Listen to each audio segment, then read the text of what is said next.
Penjelasan Komnas HAM soal lipatan kertas yang ditutupi saat konferensi pers.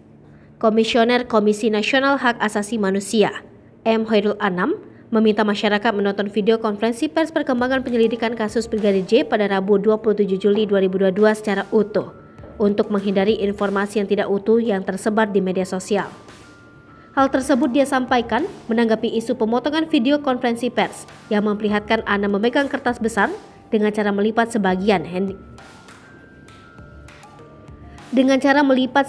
yang dinarasikan sebagai sikap Komnas HAM yang tidak transparan. Adapun dalam video lengkap, Anam memberikan penjelasan kertas yang dia pegang adalah catatan penyelidikan yang masih mentah dan harus dianalisis. Kertas tersebut merupakan rekaman data Seldam yang berisi banyak nomor ponsel warga di sekitar lokasi peristiwa penembakan, sehingga tak mungkin untuk dipublikasikan secara langsung.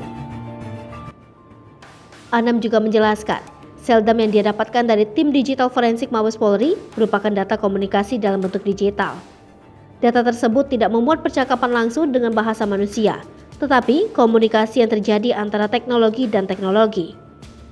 Sebelumnya akun Twitter @kr1t1kp3d45 mengunggah sebuah video yang memperlihatkan Komisioner Komnas HAM memegang kertas dengan cara melipat sebagian permukaannya. Dalam video yang diunggah pada 28 Juli pukul 8:21 tersebut, dinarasikan Komnas HAM tak mau terbuka atas penyelidikan kasus yang menewaskan Brigadir J.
Hai pemirsa Sri Popo TV, jangan lupa komen, like, dan subscribe, serta tonton terus berita-berita terupdate lainnya ya.